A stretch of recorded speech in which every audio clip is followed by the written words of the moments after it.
down the stretch. Well, I don't know if these fans could be any more behind this team right now. The winning streak has captured this community's imagination. The level of enthusiasm's absolutely off the charts. Yeah, it's definitely a great atmosphere to be part of. The fans have had a lot to cheer for lately, and it's like they get more and more excited with each win. All fueled up and ready to go. Brought to you by Gatorade. Let's check out who's on the floor. On the floor for Detroit, Josh Smith and Greg Monroe at the 3 and 4. Jennings and Meeks in the backcourt. And it's Drummond in at the center position. Pistons on defense.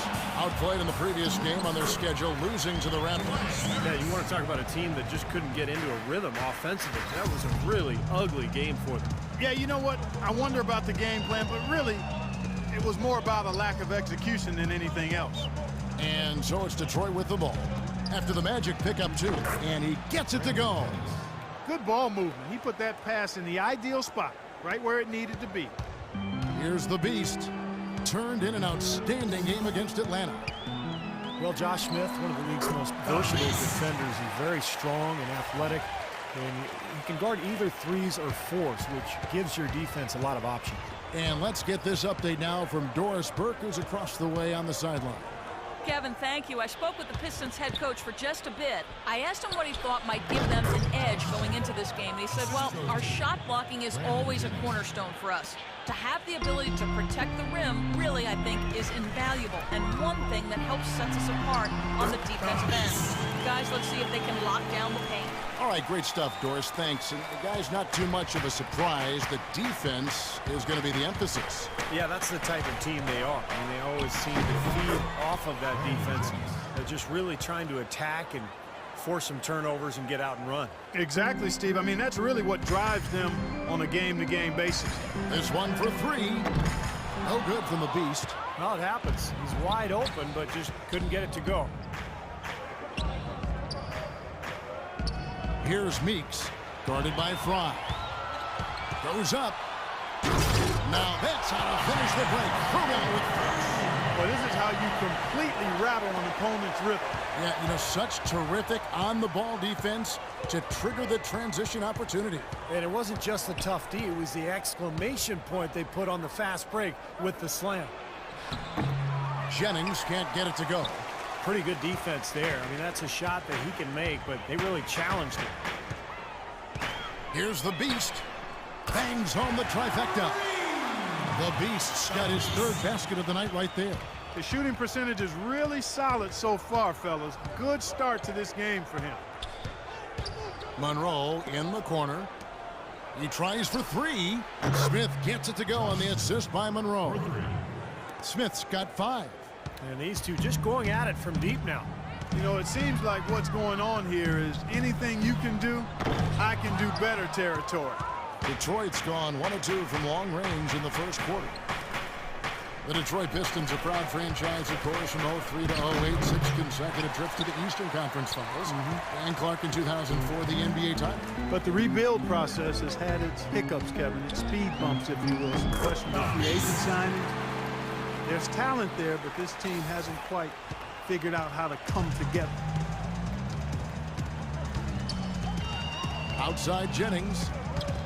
Kicks it to Monroe. No one near Jennings as he lets it fly. Nice jump shot from the top of the key. He has 6.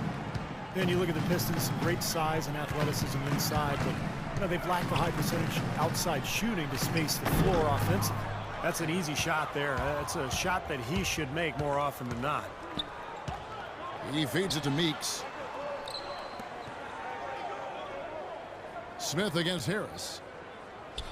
Smith dishes to Meeks. The tray. Yes, and it's Smith with the assist that time.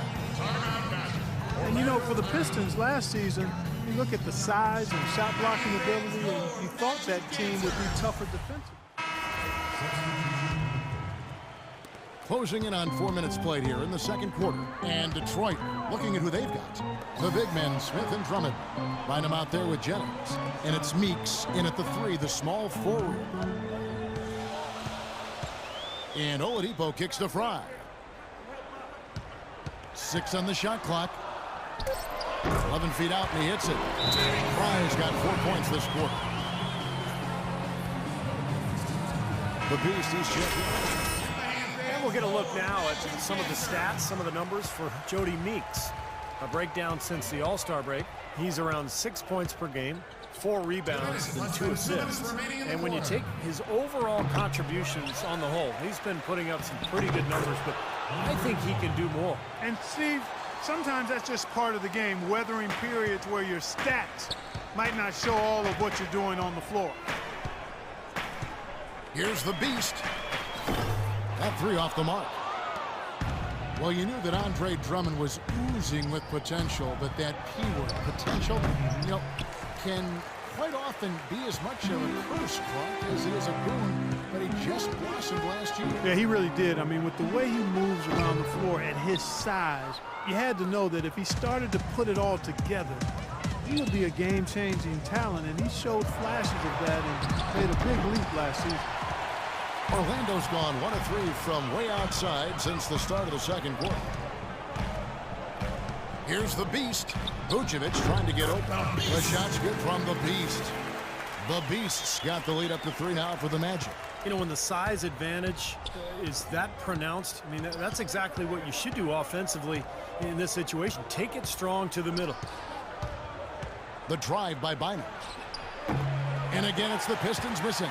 He got the shot he wanted off that pick, just couldn't get it to fall. But, Steve, they'll take that play all day long, 10 times out of 10. That was good action. And he gets it to go.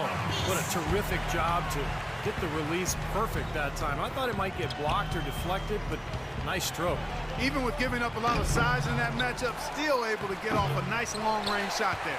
Well, one of his issues is he's a player that just does not excel at fighting through contact on his way to the rim.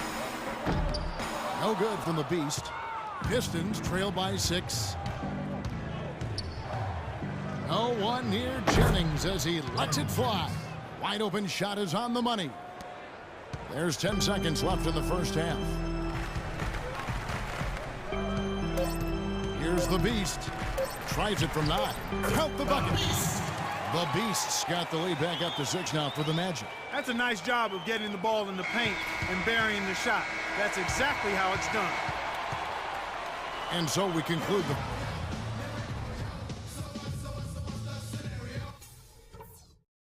Hey guys, some keys to talk about from what I've seen so far. This is a tight ball. Everybody, the start of the second half getting underway. Both teams battling hard through the first half. What can you say? The Beast, an impressive effort here today.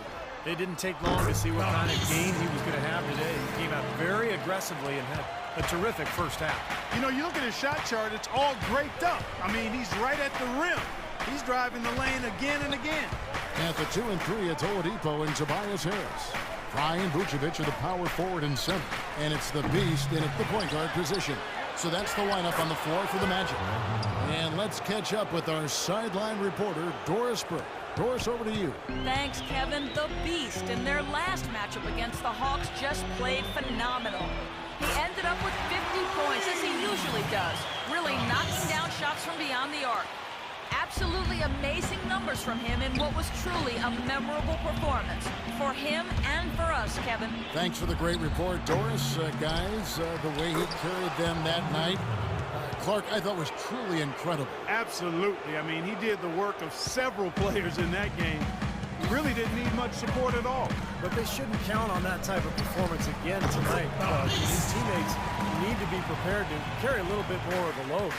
He's played an important role in their offense today, guys. Without him, they may not be in the lead. It's Jennings with the drive. Shot denied, but he gets it back. Here's Monroe. Rebounded by the Beast. The Beast's got 3 rebounds so far in the game. And Brandon Jennings gets the whistle that time. That's his first foul. Yeah, he had not established position. You know, I prefer the refs to whistle with a block when in doubt. I thought that was a good call there. Gordon's checked in for the Magic. Harkless comes in for Tobias Harris. And the bucket's always